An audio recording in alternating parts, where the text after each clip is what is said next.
my name is Kevin, N9JKP, and on behalf of the Madison DX Club, I welcome you to our April program. And tonight's speaker, Adam Farson VA7OJ, is going to speak to us about solid-state amplifiers. More and more ham operators are turning to solid-state amplifiers because it's what's available, and there hasn't really been a whole lot of information about how one judges what's a good amplifier, what how it differs from the tube type amplifiers. And we've asked Adam, who's written and done quite a bit of research over the years on this, to share his kind of insight and wisdom as to how solid state amplifiers will play in our future as DXers and contesters and regulars. So Adam, the floor is yours. Okay, first thing I will do here is share the screen and then turn on the video.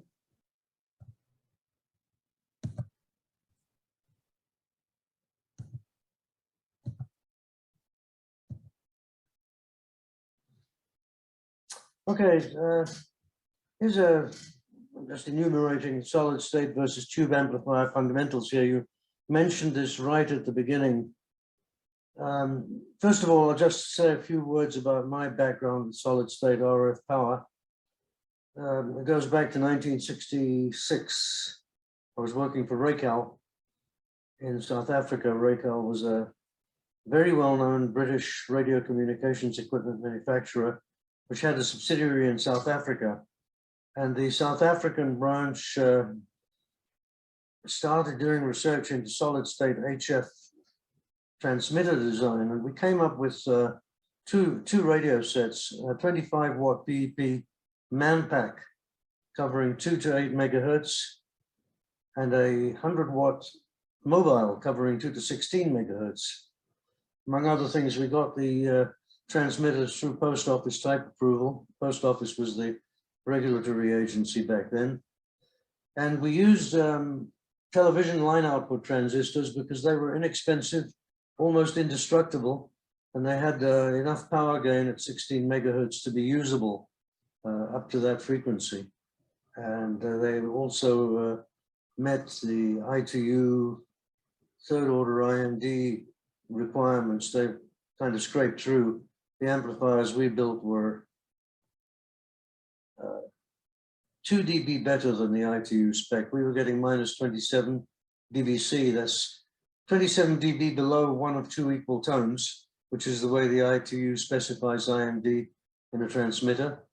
And the South African spec was from minus 26. So it cleared the South African by 1 dB and the ITU by 2 dB, which was deemed good enough for a start.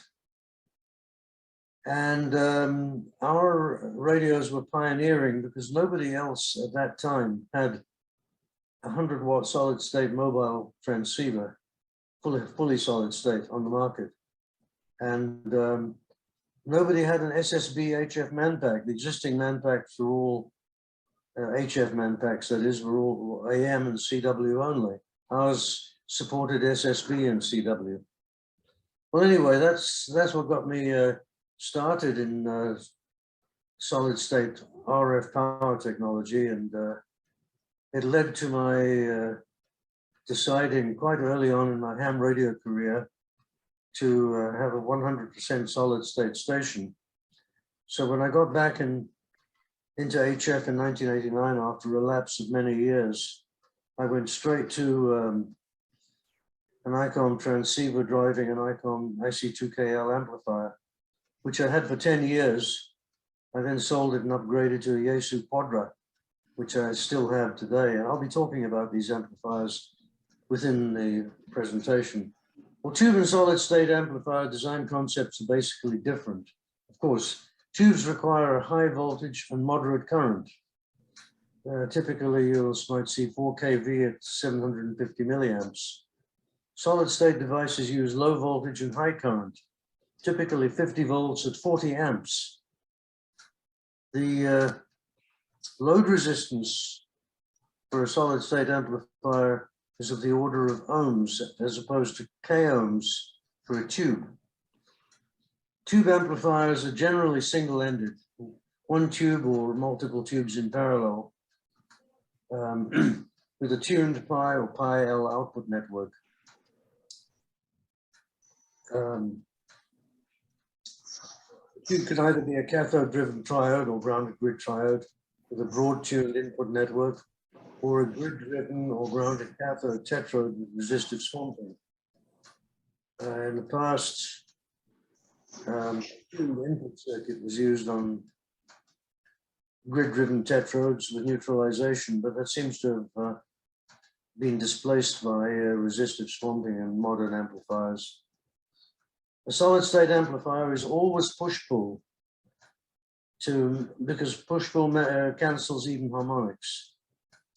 The low impedance dictates a different type of coupling, so the transistors are either base or gate-driven, which is the equivalent of grid-driven, and ferrite cord input and output transformers match the devices to 50 ohms. Working Q of the transformer is less than unity, so low-pass harmonic filters are always required at the output of the PA stage.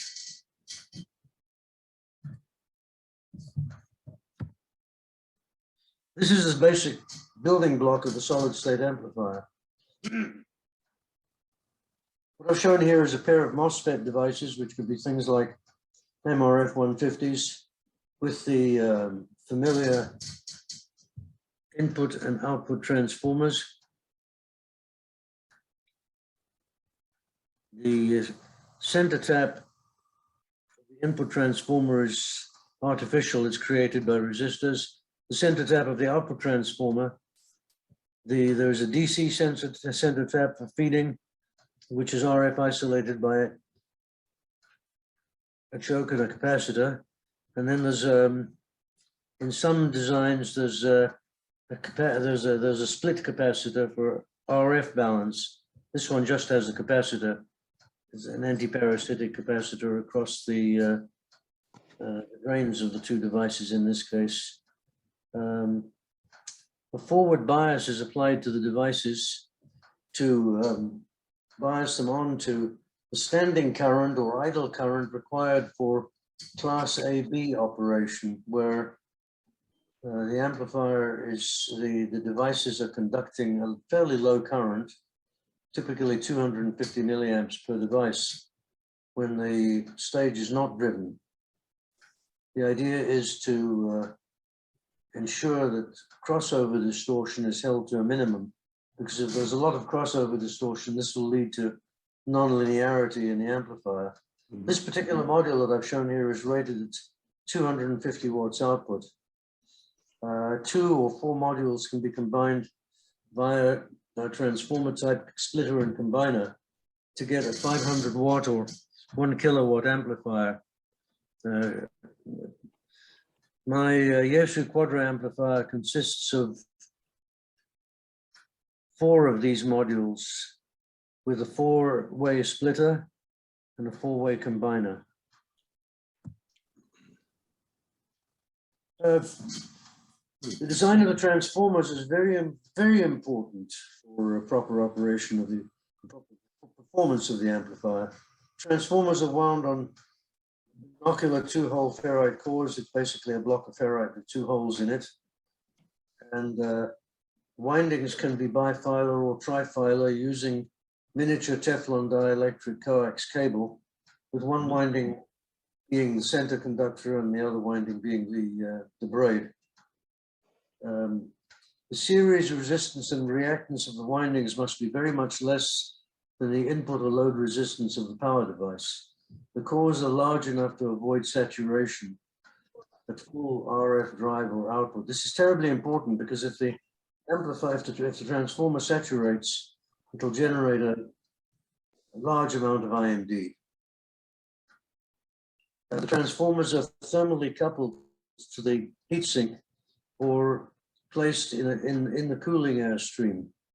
I won't be considering liquid-cooled amplifiers at this point. Liquid cooling is used in some LDMOS designs, but I've never seen it done in bipolar junction or BJT or junction transistor, in other words, or CMOS amplifier designs. PA modules, as I've said, are combined with input splitters and output combiners. The transformers in the hybrid splitter and combiner are of the same construction as the input and output transformers. The splitter and combiner windings are terminated in 50 ohms to prevent saturation of the hybrid imbalance. In other words, over dissipation in the resistors used to balance the hybrids. The hybrid typically will have 4 windings. There's a primary, there are the 2 secondaries, and there's a balance winding. The balance winding must be terminated to prevent the transformer from being saturated. The splitter or input transformer primary presents a 50 ohm load to the exciter. A pad at the RF input stabilizes the input impedance and sets the system power gain. The auto tuner of the exciter, in other words, the built-in auto tuner of a typical transceiver, is never required when driving a solid-state amplifier. You can just switch out the tuner and never use it, never bother using it. In fact, it's inadvisable to leave the tuner in the exciter on, because if the amplifier has an auto tuner and is put on standby, you'll have 2 tuners in cascade, which is not a good situation. Here are some pictures of the interior of the Yesu Quadra. You have the 4 active stages, and which are tied together by the splitter and combiner. Those are the input transformers there. The big output transformers. Splitter and combiner are on the board underneath the PA board. Those are the power devices, which are Motorola MRF 150s. These various resistors are for bias and also anti-parasitic. This board down below here comprises this is the combiner, and this is the low-pass filter group. In other words, the harmonic filters, which are selected by relays, controlled by the band switching function, which in turn is controlled by the amplifier's microprocessor receiving band data from the exciter.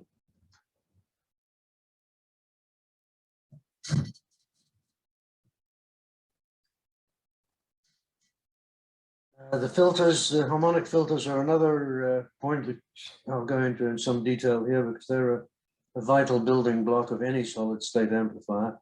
The combiner output is fed to a bank of low-pass filters. These filters are band switched and reduce harmonic and spurious emissions to levels required by radio regulations. Typically -46 dBc is the spec that one encounters. These are usually Chebyshev networks, high attenuation and steep roll-off near the cutoff frequency. The filters are implemented using air-wound and ferrite cord inductors and high Q, low-loss, high-current capacitors such as silver micas. Ceramic capacitors are not quite suitable for this application because the currents involved are too high. One filter is used per band or frequency range, typically in an amplifier designed for amateur band use. Each filter covers 1 amateur band, cuts off just above the amateur band. And filters are selected by means of miniature relays. The cooling air is routed via the filter box to remove heat due to losses typically in the inductor cores. The insertion loss of the low-pass filters is 0.5 to 1 dB. 1 dB at a kilowatt is,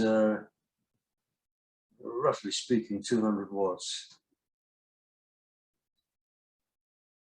A firmware lockout feature prevents band changes during transmit. Very important, because if you try to change bands when transmitting, you can cause a lot of damage. The open relay intervals in the filter can cause the relay contacts to burn up, which will in turn destroy the relay driver ICs, and this can go all the way back into the amplifier's CPU and even the active power stage. And when a major failure like that occurs in a solid state amplifier, it can be catastrophic. There's a reflectometer at the output of the filter bank, providing forward and reflected power signals for ALC, power output, and SWR indication and tuner control. A second reflectometer at the filter bank input extends an alarm signal to the CPU if the driver frequency and the selected band are mismatched.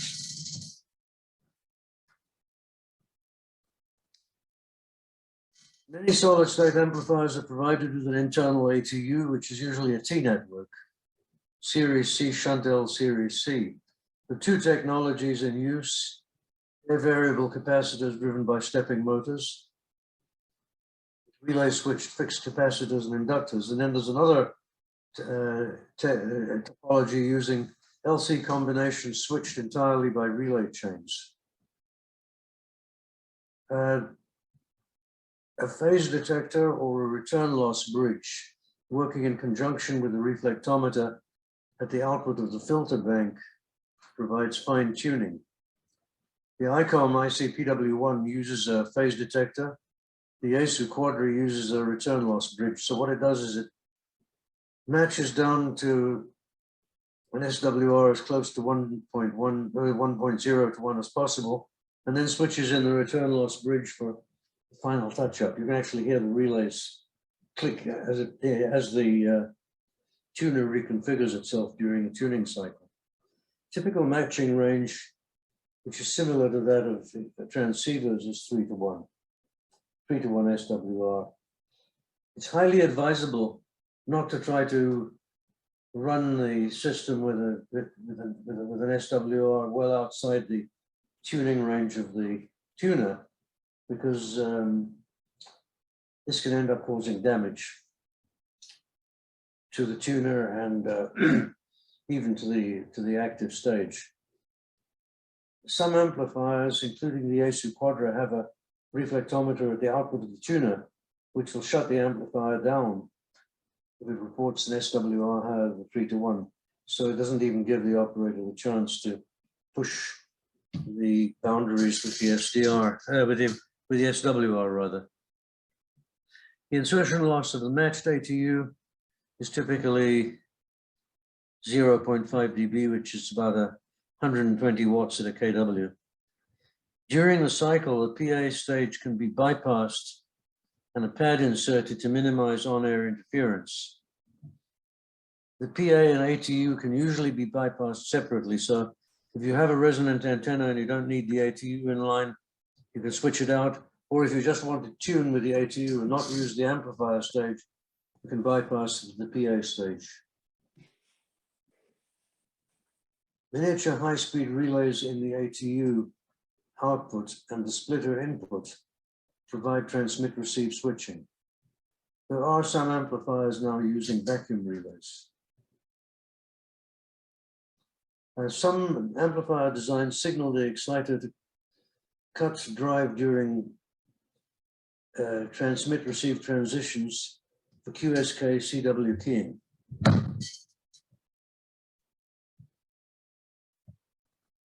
Some more pictures. The top view is the motorized capacitor type of tuner as found in the ASU Quadra. There we have the two air variable capacitors with their stepper motors controlled by the CPU and the various inductors and capacitors of the tuning network. And here you have the relay chain tuner used in the Elecraft K4. Excuse me, KPA 1500.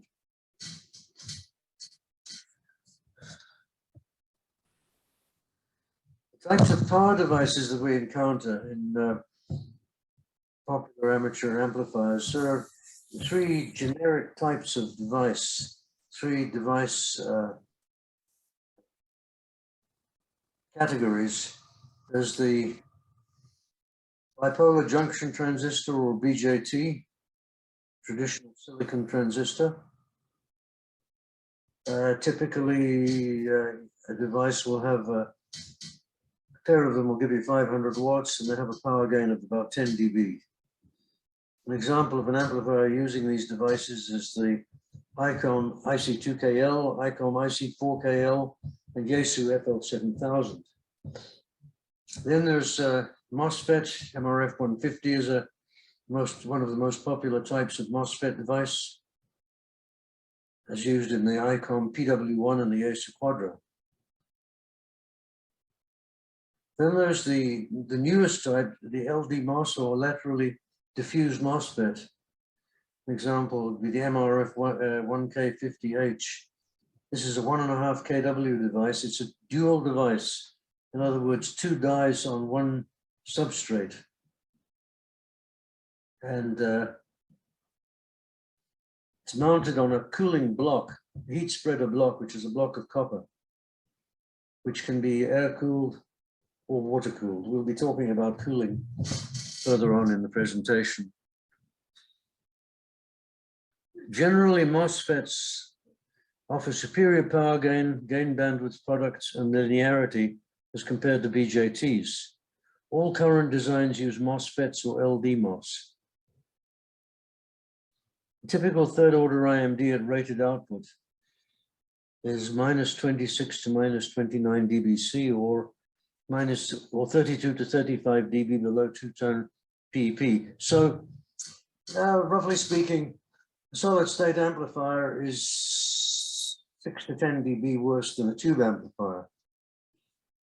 But against all the expressed desire for the lowest possible IMD, I'd like to point out that the ITU spec for worst case IMD in a transmitter is pretty modest. It's -25 dBc, or -31 dB relative to two-tone PEP.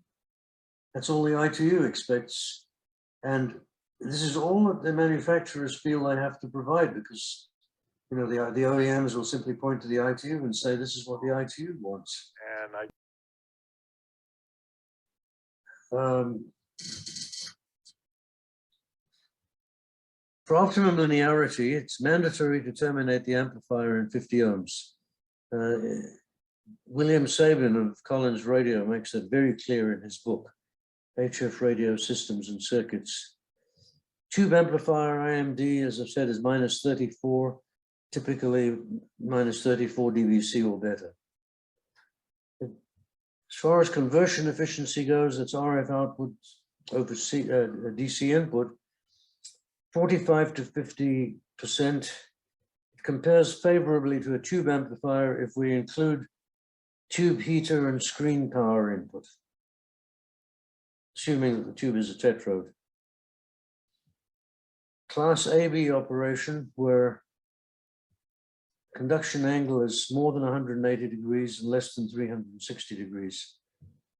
Yeah, as I said earlier, you set the gate bias to assure Class AB operation. One of the best ways to set bias is start out at the value specified by the device manufacturer, apply a two-tone signal, and very carefully tweak the bias for the lowest IMD as seen on a spectrum analyzer. In fact, one should not design, service, or work on these amplifiers without a spectrum analyzer and a two-tone source.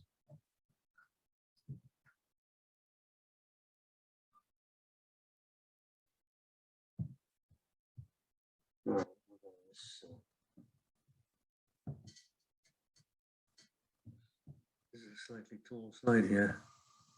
Oops, sorry about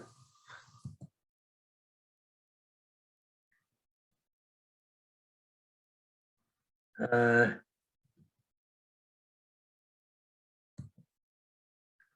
Okay, design considerations continued. That's what it was.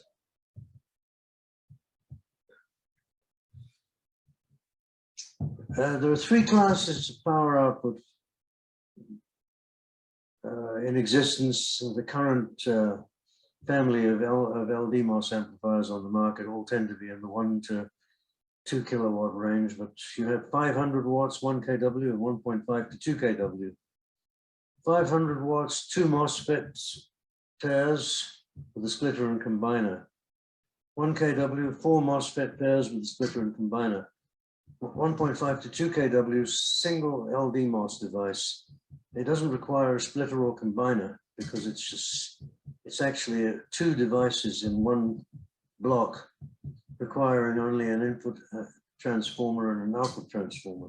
So you eliminate the insertion loss and reduce the passive IMD risk inherent in the additional transformers of the two hybrids.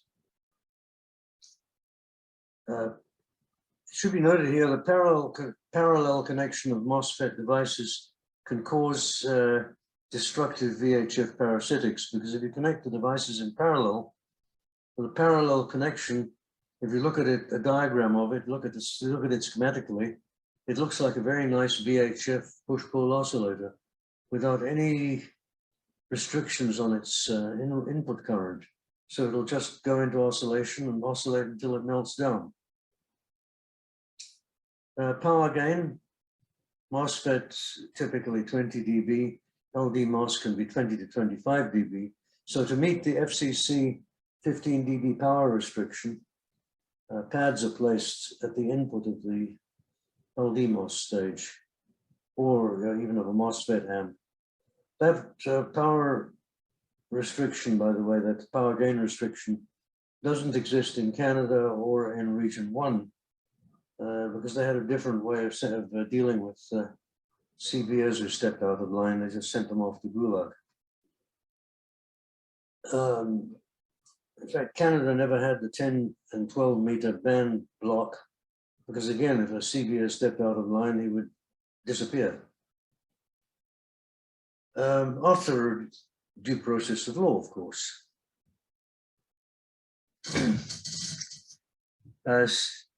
Now I use the term system power gain, which is equal to device power gain minus loss in passive losses in transformers, hybrids, and input pads. Typical values on 20 meters, 15 dB for US, 20 to 23 dB for other versions.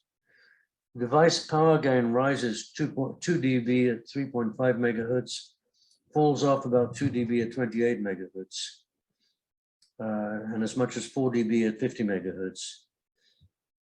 Reduced power operation, the best way to reduce the output of the amp is to lower the drain voltage rather than reducing the drive. This is best to ensure minimum crossover distortion and maximum linearity. Full break-in or the QXK CW operation. TR relays are miniature high-speed types. In some cases, vacuum relays are used. Carrier on timing in the exciter protects against hot switching, and some amplifiers provide a transmit inhibit signal to the exciter, which cuts the drive until the relays are settled.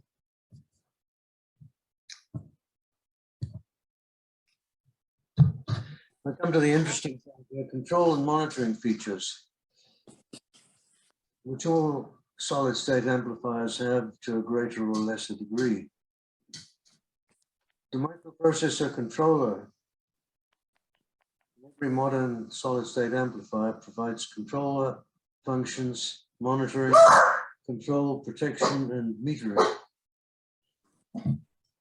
It monitors DC supply voltage, various other parameters here, input current, RF power and drive, RF power output per module. So if one module starts to lose gain, the amplifier will display an alarm signal and then shut down. Total forward and reflected power. Reflected power at the combiner output and ATU output. RF power device case temperature and alarm indications from the power supply. Control of TR switching, bias gating. Gates off the bias when the amplifier is on standby receive to conserve power and prevent unnecessary heating. It processes the band information from the exciter, does band switching, antenna selection, controls the ALC line, which is a very important parameter, a very important feature. Unfortunately, ALC has been omitted by some amplifier designers, which I regard as a major design deficiency. The ALC line provides forward and reflected power indication and other parameters which control the ALC voltage to the exciter. For example, excessive forward power, excessive reflected power, over voltage and over temperature in the active stage, any one of these will allow the ALC line to reduce the drive and protect the power stage of the amplifier. ATU control can be either static, in other words, you initiate a tuning cycle on a particular frequency and that tuning solution will be stored, or it can be dynamic, where the tuner will rematch in the event of a change in load impedance during transmit. And then there's primary power management, power up, shut down, mains power control, and fan control, controlling the speed of the fans as a function of temperature. Metering, DC supply voltage, total input current, RF power output, load VSWR, and ALC level, very typical. Now, protection is another very important aspect of any solid state power amplifier, RF power amplifier. Excessive drain voltage and or drain current, safe device temperature exceeded, cooling system failure, overdrive, excessive reflected power, insufficient power gain or power gain imbalance between modules, ATU out of range, incorrect band selection, and there's another feature which many amplifiers have, which is brute force overshoot protection. Many exciters have overshoot on keying up or during transmission. The brute force diode protection circuit, which is typically two fast recovery diodes back to back, will protect the gates of the power transistors in the amplifier in the event the exciter has a bad overshoot event. Then there's three-stage mismatch protection. 1 to 1.5 VSWR folds back the drive. 2 to 1, the power output is reduced by 3 dB, and 3 to 1 or over is considered a gross mismatch, which will cause the amplifier to shut down immediately. I once had a situation with my quadra amplifier where a trap blew on a vertical antenna in typical wet BC weather. And the quadra caught this event and shut down immediately. The trap was damaged by the arc over, but the amplifier was spared.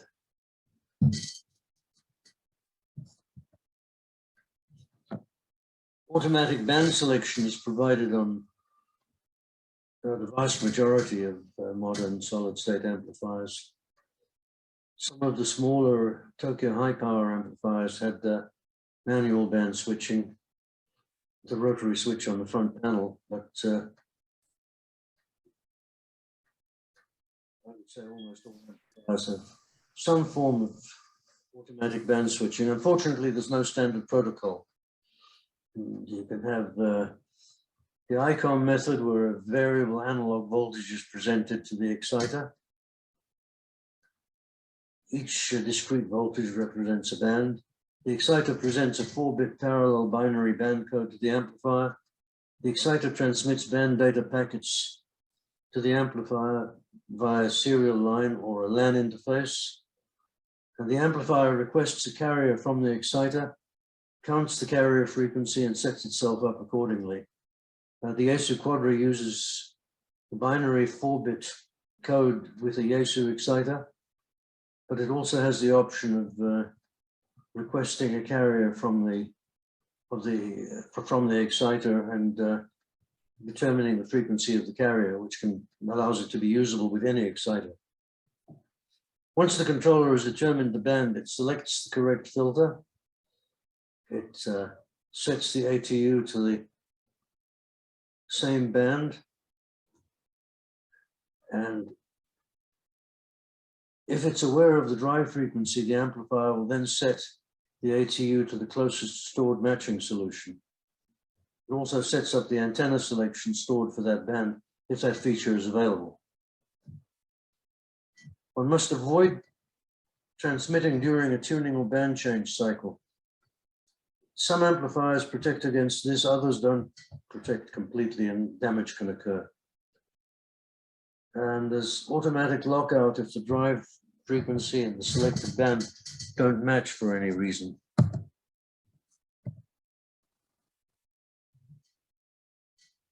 Now, ALC is a sore point in some quarters in the amateur community. There's an urban legend that ALC isn't needed, that it degrades the audio, that it's not a good thing for one obscure reason or another. However, I take the position that a properly working ALC loop is mandatory when using a solid-state amplifier. The ALC is the amplifier's first line of defense. It feeds back a control voltage, typically 0 to -4 volts, to the exciter. The more negative the voltage, the lower the drive power. The ALC reduces the drive when the amplifier's protective features detect an anomalous condition, such as excessive drive, excessive reflected power, overcurrent, or overtemperature in the power stage. Those are examples. The ALC should have a short attack time to minimize overshoot, and release time should be sufficiently long to prevent modulation of the ALC loop by SSB voice peaks or CW keying. The time constants are 1 to 2 milliseconds attack, a quarter to 2 seconds release. The amplifier should provide an ALC level adjustment to set the output leveling point. There's one popular brand of solid-state amplifier that doesn't have an ALC adjustment, and users of certain brands of transceiver have to put a voltage divider between the amplifier and the exciter, which is not good engineering practice from the point of view of the amplifier designer, but you can't convince them of that. ALC should be set in RTTY or CW mode to level the amplifier output at the rated value. So you adjust it to level a 1 kW amplifier at 1 kW. This will set the drive properly. And then in practice, what I found is if you set the ALC on a band where the power output is lowest, the power gain of the amplifier is lowest, you'll never need to touch the exciter power control or the ALC again after that, as long as you use the same exciter with the amplifier. This will prevent ALC compression, where the ALC actually acts as a compressor. That can cause distortion and splatter. So in that respect, misuse of ALC can degrade the signal quality. As IMD increases by the order of the IMD, in other words, IMD3 will increase by 3 dB, an IMD 5 by 5 dB for each dB above rated output, the design rating should never be exceeded. To ensure a clean signal and avoid costly damage, proper ALC setup is absolutely mandatory when using a solid-state amplifier. I don't compromise on this at all. In fact, there are a couple of brands of amplifier that don't have an ALC line, and I don't recommend them as a result.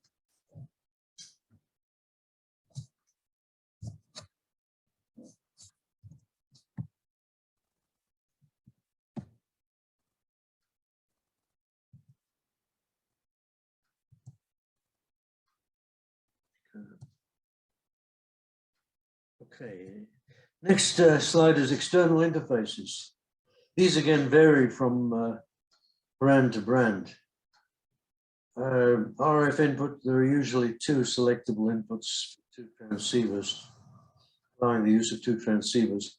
RF output, either a single port or 2 to 4 selectable or programmable antenna ports. A push to talk or keying port. Transmit request on some amplifiers, allowing the amplifier to key the exciter to get a carrier for tuning. Band data input, RF sampler output for exciters with pre-distortion linearization. We're thinking about amplifiers which are compatible with the ANAN series of exciters made by Apache Labs. The only ones I know about in the amateur market which have pre-distortion. Interface lines may be grouped in multi-pin sockets. Some amplifiers have an Ethernet port for band selection, remote control, etc. This will be on the newest amplifiers. The ICOM PW2 is an example of one of the newest, very newest amplifiers. It hasn't even been released yet. The release was delayed by COVID. This will have a LAN interface capability and a lot of other interesting new features.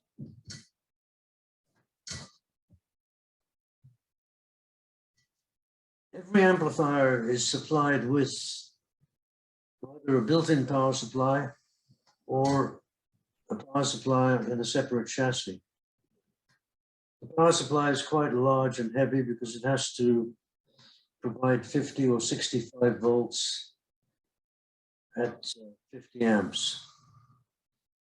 It's normally designed to operate off 240 volt mains. Both switch mode and linear power supplies are encountered. Almost all modern state amplifiers use a switch mode power supply. It has lighter efficiency, it has higher efficiency, rather reduced size and weight, and the traditional objections to a switch mode power supply, namely the possibility that it can emit spurs. I mean, if the power supply is designed to power a piece of high power RF equipment, one can be reasonably assured that the designers will have taken cognizance of this and that the power supply will be fully EMC qualified. Power supply can either be designed by the amplifier manufacturer or purchased from an OEM, such as, I'm going to give you an example of a popular brand, Meanwell.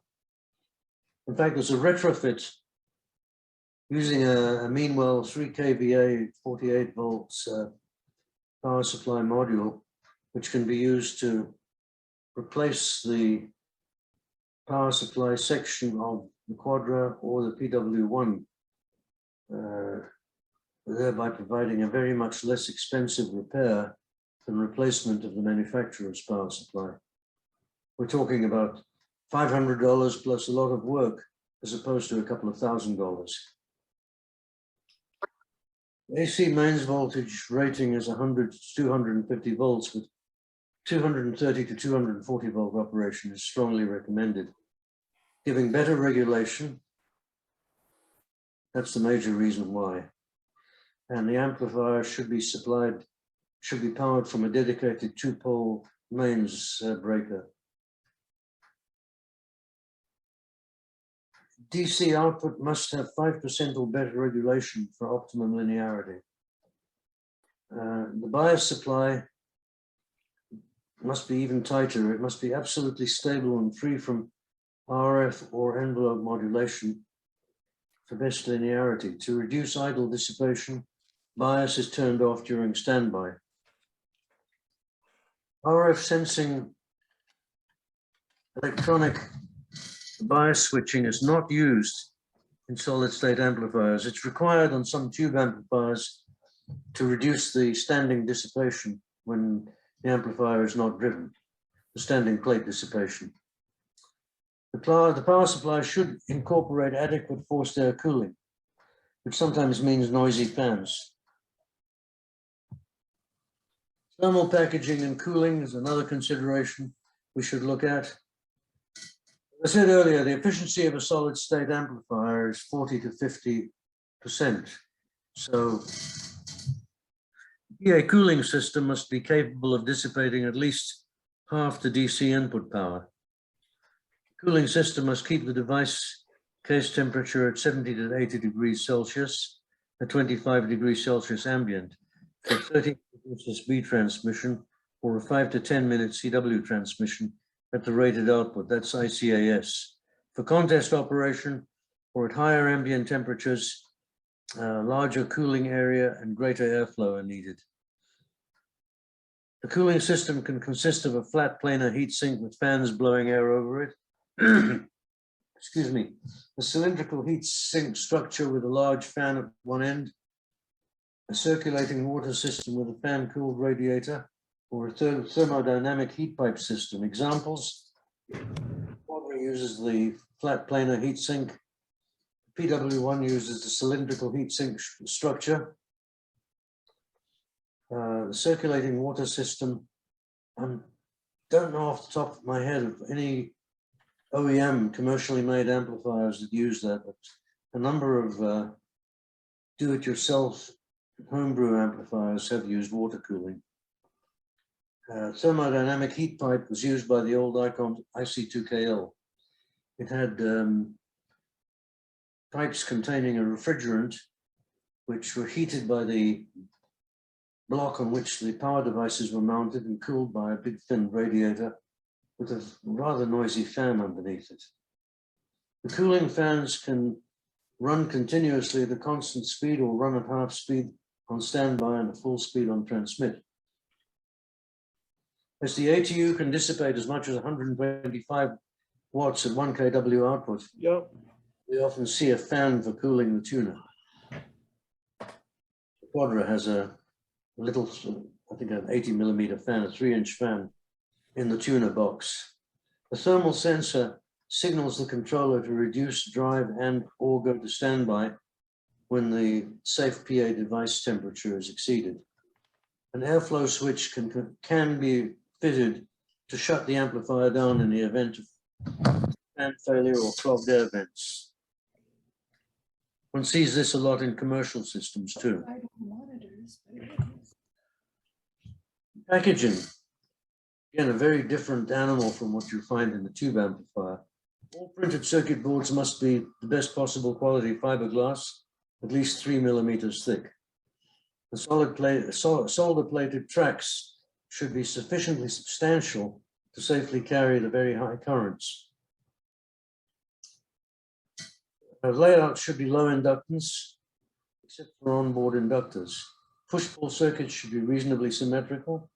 RF component lead length should be as short as possible. Each amplifier subsystem should be totally enclosed in its own shielded compartment within the chassis. Power and control leads should enter these enclosures on feed-through capacitors. RF interconnect cables should have their braiding grounded at their entry points. Lead dress should be observed. These shielding measures will protect RF integrity and reduce EMC problems.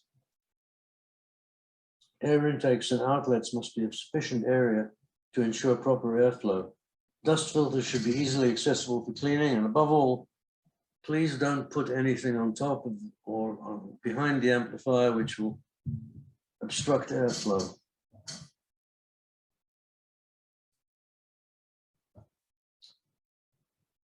Here's a photo of the ATU and heatsink of the Quadro. The heatsink is the back, the reverse side of that board with the PA devices on it.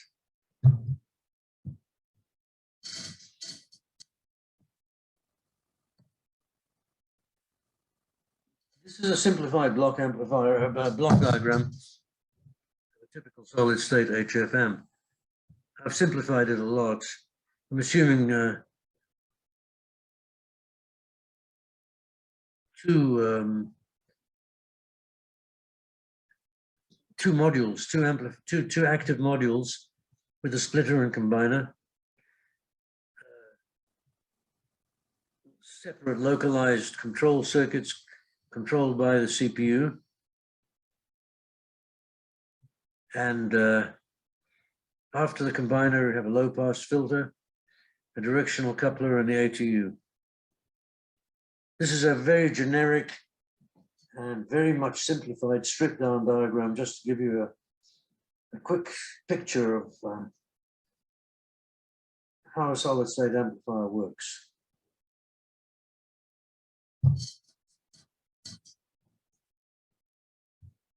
I've left out the TR switching for the sake of clarity. This is not my diagram, it's one that I found in the literature and made use of.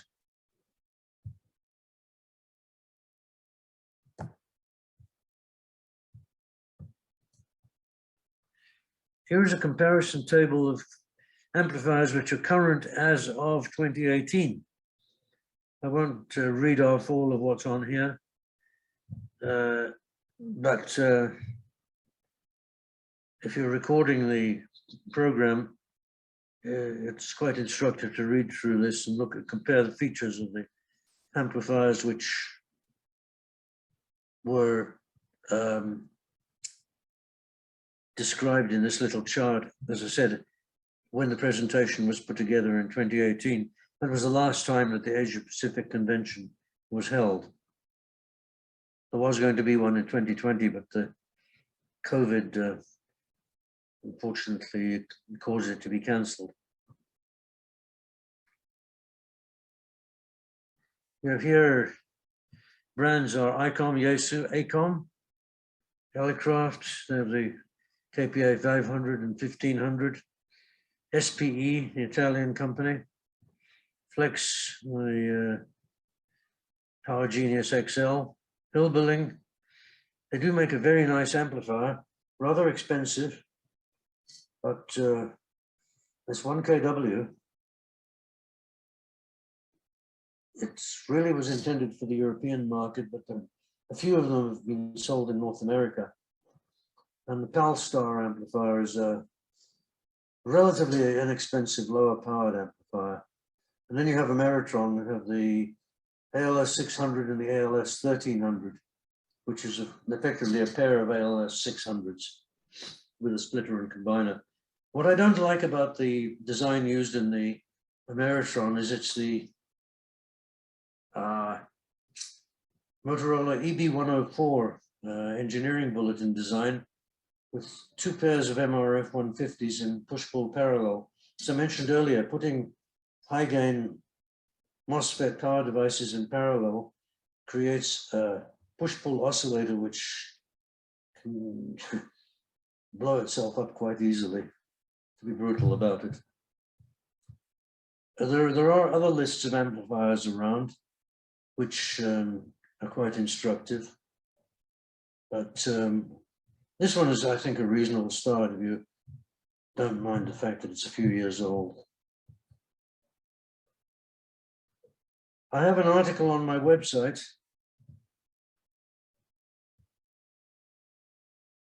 it's called What Makes a Good Solid State Amplifier, which evolved into a two-part article in NCJ entitled What Makes a Good Solid State Amplifier for the Contester. The article, the NCJ article, was a slightly expanded version of the web article, updated to include some LDMOS, some discussion of LDMOS technology. So this is the end of the presentation. Now, first of all, I'd like to ask for questions, and secondly, if time permits, Kevin, you sent me a couple of articles on LDMOS failures. They were actually forum threads from, I think, the RF Kit B26 forum. And I've got the copies of them here, and if you like, we can discuss them. So with that, let me hand it back for possibility of any questions. Well, I hope you enjoyed the presentation. Thank you very much, Adam. A very thorough technical discussion. I thoroughly enjoyed it. Having one of the RF kits, not totally understanding just why things were the way they were. This was very, very helpful. So do we have questions for Adam? Yeah, I've got a question about the devices. I noticed some of the amplifiers on your list had RF devices that when you added them all up, came up to 1200 watts. In other words, it's probably 850 watt devices. And others had, like parallel 1.2 kilowatt or 1.5 kilowatt devices.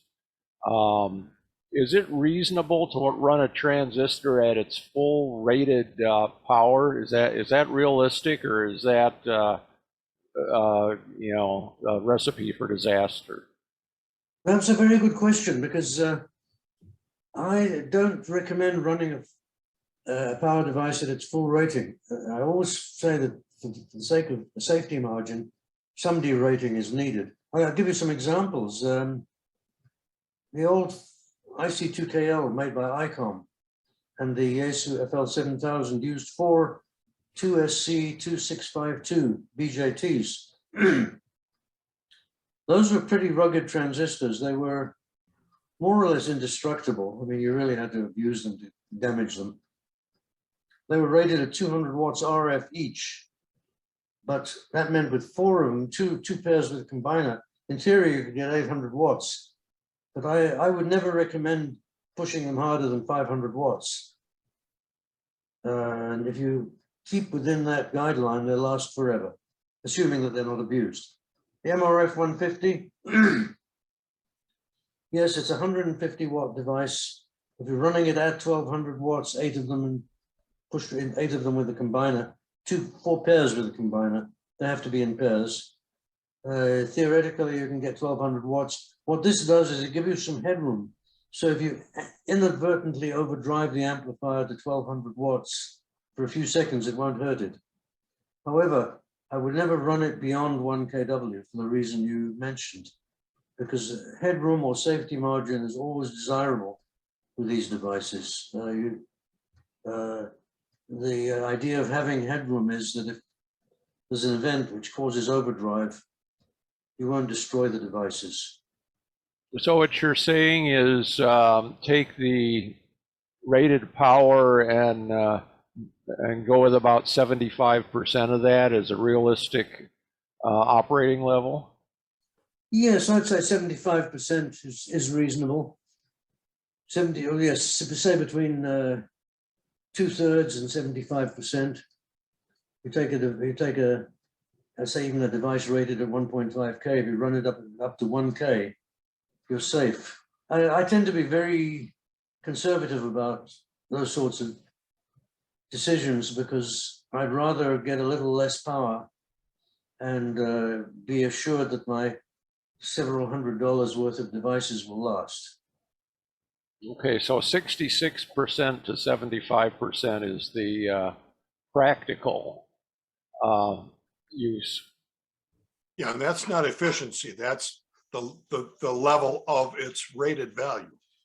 That is the percentage or the fraction of its rated output as per the manufacturer. The manufacturer says this 4 of these devices will deliver 800 watts, and you back it down to 500. Yeah, that's 62.5%. Then you really are being conservative, being very prudent. But then your devices will last a lifetime. Those of us with SDR radios like the Flex, and I'm glad you mentioned the Apache. I don't fully understand how that works because I don't have one. But those of us who can sit and look at the band scope of what's going on, there are some god awful signals out there. Then it's basically boiled down to linear solid state devices being overdriven. Now, Oh, absolutely. you touched on that. You talked about it a great deal, but you also talked about something else I'd like to make a comment about. I mean, you said 1,000 things I had comments about, and a very good presentation. Thank you, Adam. But the one thing I would like to say is, if you're running an older transceiver, well, and it doesn't even necessarily have to be an older transceiver, but you're driving a solid state device, Adam kind of steered you away from using a power splitter, but you may be very well advised to run your transceiver at 75 to 100 watts and divide the power going into the solid state amp to prevent that overshoot. Well, there are a variety of things you can do to prevent overshoot. Overshoot is a function of the ALC attack time of typically the ALC attack time or attack response time of the transceiver. There are ways of fixing this. First of all, I wanted to comment that if you run your amplifier, I want just to finish the first comment about the power level of the devices. If you run the devices at, say, 60, 66, 65 to 75% of rated output, your linearity will be that much better. That's another point that I'd make. Now, when it comes to the overshoot, the ICOM amplifiers have a couple of precautions. They have a back-to-back diode brute force drive limiter at the input. It's in the primary circuit of the combiner, of the splitter, excuse me. And then ahead of that, there's a 3 dB pad. If you can afford to throw away some power gain in the pad, which you can when you're doing an amplifier for the US market, which has to have the 15 dB power gain limitation, the pad will also, by stabilizing the input impedance of the amplifier, it will also contribute to a reduction in overshoot. The Yaesu amplifiers, the Quadra anyway, doesn't have the back-to-back diodes, but it has the 3 dB pad, and it has a very good fast ALC circuit. So you can minimize ALC overshoot. I've done some tests with my Quadra and a fairly old exciter, a 756 Pro 3 with CW, and I noticed about a half dB of overshoot in the excitation signal. That doesn't seem to get through to the output. So that's good news. It means that shows that the ALC is doing its job fairly well. But with those sorts of precautions, and also care not to overdrive the exciter, not to push the exciter too hard, one can minimize overshoot. If you're going to use compression in the exciter, the compression should be carefully adjusted to limit it to no more than 6 dB on voice peaks. I have an article on compression on my website. What we used to do when I worked at Raycal, we had a circuit in the exciter chain of our transmitter, which was hardwired. It couldn't be switched off. We found that with 6 dB of compression on voice peaks and a microphone having about 6 dB of pre-emphasis at 2 kilohertz, and we were using crystal filters then. The crystal filter limited the occupied bandwidth to 2.8 kilohertz to comply with the ITU requirement for 2K8J3E. In other words, SSB voice with an occupied bandwidth of 2.8 kilohertz, which is a regulatory requirement. With all of that, we got clean compression, plus a few dB of apparent additional power. There was a saying, the 6 dB of compression can behave like an additional 10 dB of output. Of course, that's not quite true. But a 25 watt man pack with compression could be made to sound like a 100 watt mobile at the other end of the radio pass. But it had to be carefully adjusted to ensure that the compression wouldn't cause splatter. And in these days of spectrum scopes on every transceiver, there's no excuse for dirty, wide splattering signals. I agree with that. Are you aware, I'm sure you are, that Rob Sherwood has kind of made the statement of, okay, we're talking about receivers. We've been talking about receivers. Well, we've gotten to the point where it's almost a dead end is how I would translate it. But he is on the warpath about manufacturers of transmitters and their output. 35 dB, I think you mentioned it several times in your talk, that 35 dB seems to be an acceptable level. And he's more or less saying, 45 or better is an acceptable level. Well, this becomes very difficult for the manufacturer, because the manufacturer will immediately say, yeah, this is all very fine. But if we were to have to make a transceiver with, or even worse, a system, a 1 kilowatt system, namely an exciter and high power amplifier with 55 dB, minus 55 dB, minus 55 dBc, third order.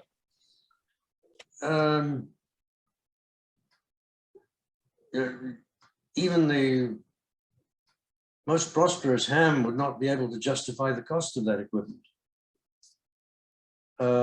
You take a piece of equipment like the Rohde & Schwarz XK4100 series, which is available as a 150 watt transceiver, a receiver exciter, and a 1 kW system consisting of a 1 kilowatt HPA with a receiver exciter. You know, you're paying between $40,000 and $100,000 for that equipment, but it's still just a few dB better than the ITU minimum of minus 25 dBc. And yet it complies with the requirements of all radio services except the amateur service. The argument is this: the manufacturer will say, look, we can sell any number of radios to the military or to commercial HF users, and we can make a lot more money than we do selling into the amateur market. There's no incentive for us to put all this additional cost into amateur equipment and then have to sell a transceiver for $2,000. That is the big problem. In other words, they feel that and I've spoken to some of these guys in the industry because I used to be in that branch of the industry myself. They feel that the demands placed on the manufacturers by some in the amateur community today are not reasonable. Isn't Apache making those limits though very, very effectively? All right, I can see some improvement in the future. You know, there seems to be a reluctance to embrace adaptive pre-distortion linearization, which does work quite well. The Anon radios have this. What they do is they feed back some of the output of the final amplifier of the transceiver or of the external HPA. They feed a sample of its output back to a circuit in the exciter, which removes the fundamental signals and presents the distortion products only, but 180 degrees out of phase with the distortion products generated by the system. So by careful adjustment of phase and amplitude relationships in the exciter, they can cancel out the IMD, thereby reducing the transmitted IMD from, say, minus 35 to minus 55 or better. But we have to ask ourselves why the majority of ham radio manufacturers not immediately embracing adaptive distortion, adaptive pre-distortion linearization. Well, there's cost, and there are other downsides, such as an increase in transmitted amplitude noise and an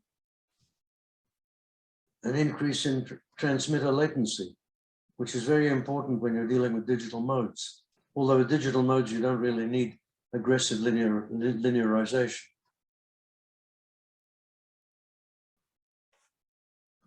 Because they're basically based on a frequency shifted single carrier.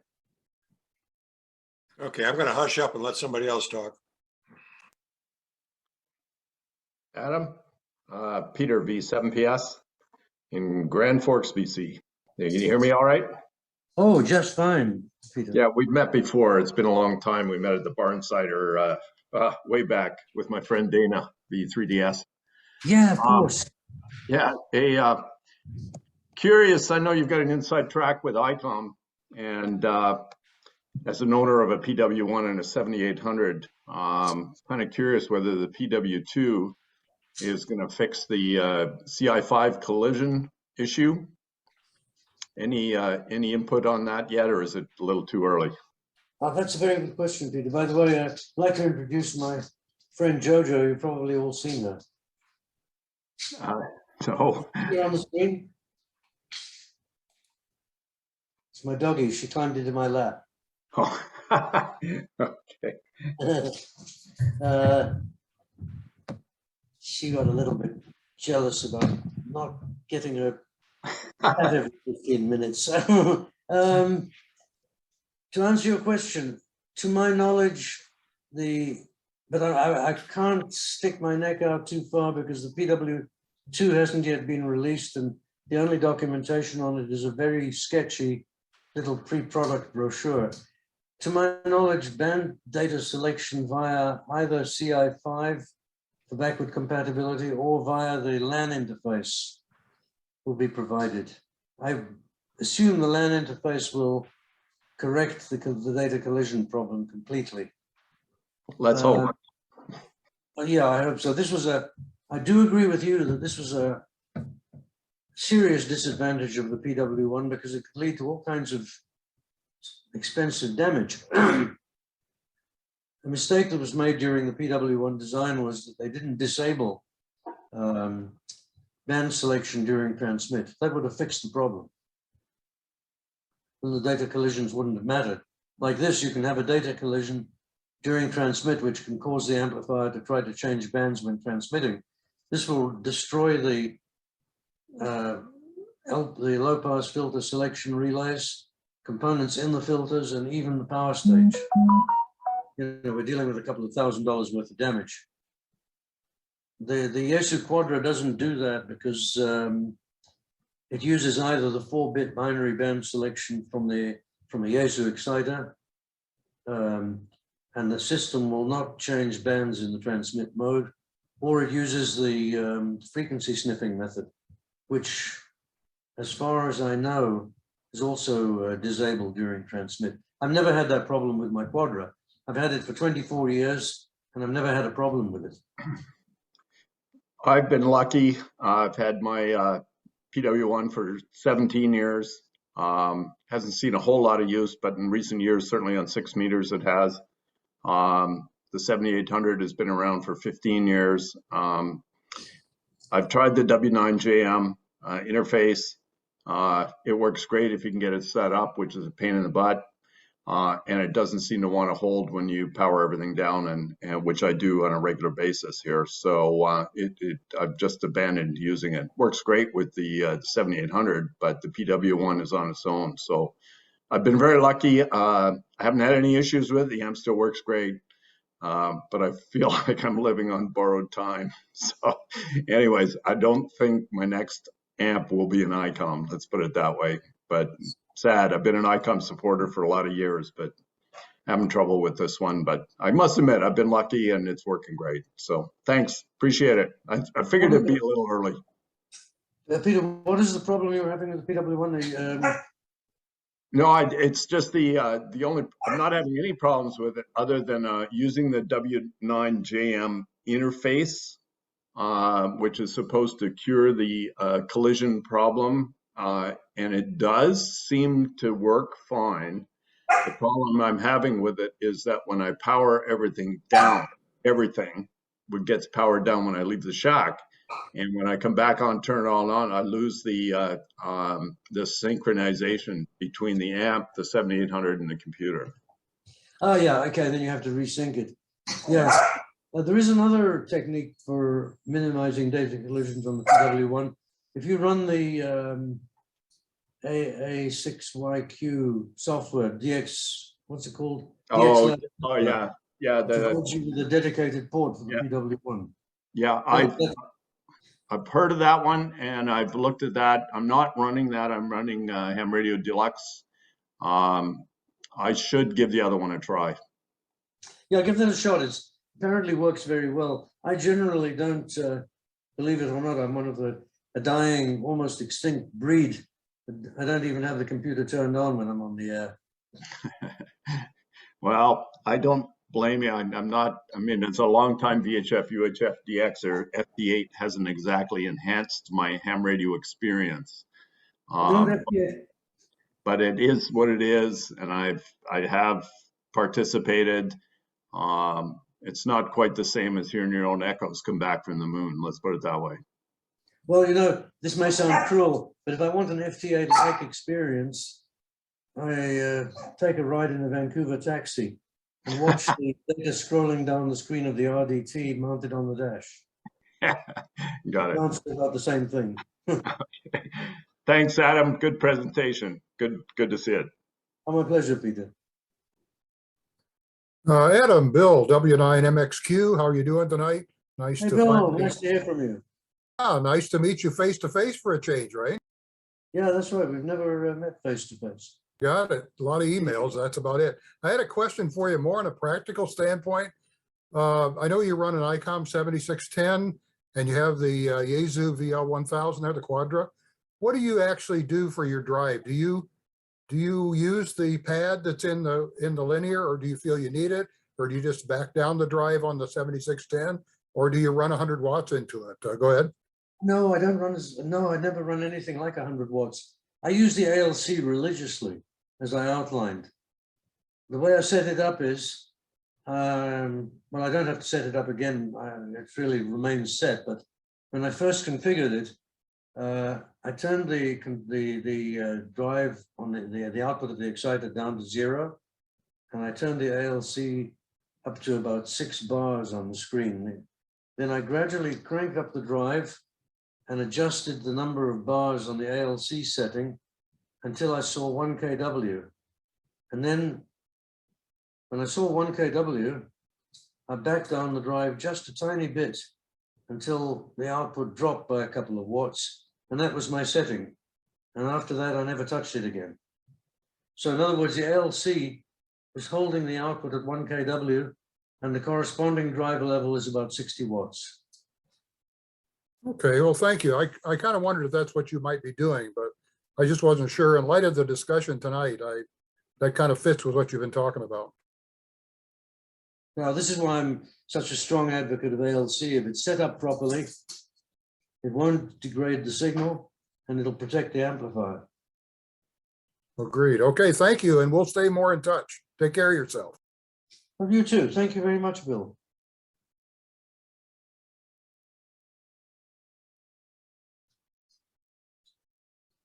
Other Okay. questions for Adam? So go ahead. I'm sorry.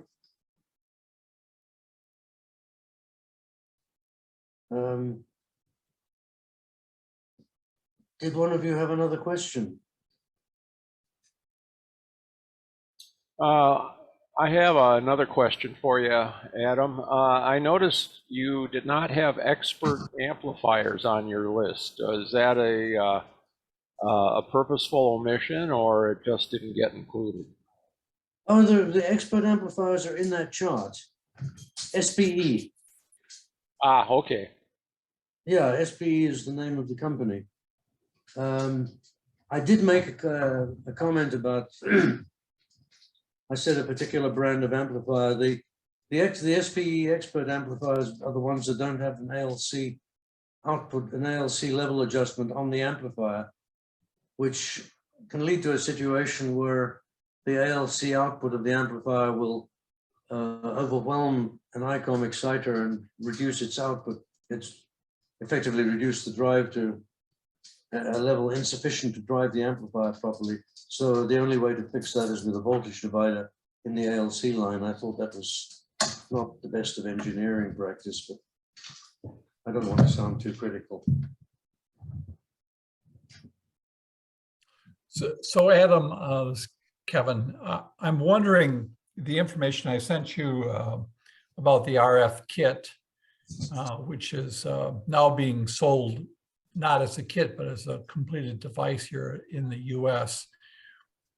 There seems to have been, you know, if you read the blogs, quite a few failures of the pair of LD MOSs that are on there. And I'm just wondering if you have some thoughts on that. It seems that people may not have, they may have allowed the device to get too hot and not have proper cooling.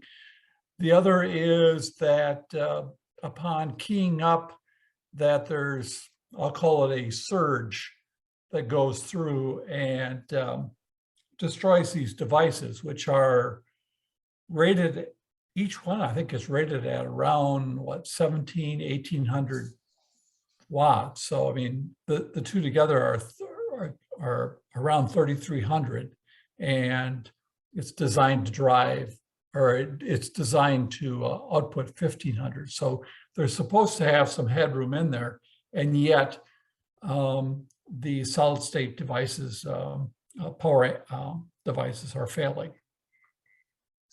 It was interesting. I read those email chains, and it's hard for me to draw a definitive conclusion because I've never actually worked with that amplifier. But a couple of things strike me. First of all, I would never buy one myself because it doesn't have an ALC line. A properly designed ALC circuit used in conjunction with an exciter having a good ALC design would prevent the kind of overdrive which can cause overheating. And that's one thing. And then there's another thing. How careful have they been with input protection to prevent overshoot?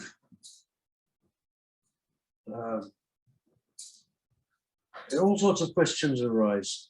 You hear of the RF kit amplifiers blowing LD MOSs right, left, and center. Yet I haven't heard as frequent an occurrence of device damage in the KPA 1500, which uses similar LD MOS devices. And I have an overall impression that the LD MOS devices are somewhat more delicate than traditional CMOS transistors.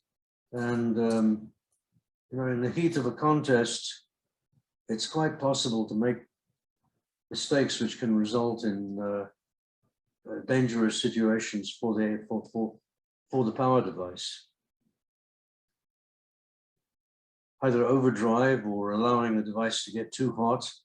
Another thing is the amplifier mounted or installed in such a fashion that there's nothing interfering with the airflow through the amplifier.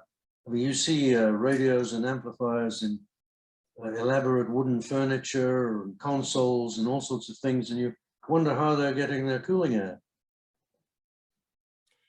You know, for the RF kit seems to have a very robust, you know, heat sink and cooling, but it does leave it up to the people putting together the kit to supply the fans and install them properly, because it's a push-pull.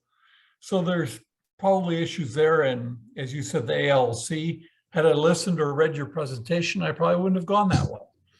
Would have waited for something else, but that was very insightful. Thank you. Any other questions? Well, Adam, I want to thank you for a great presentation. This was the kind of in-depth technical discussion that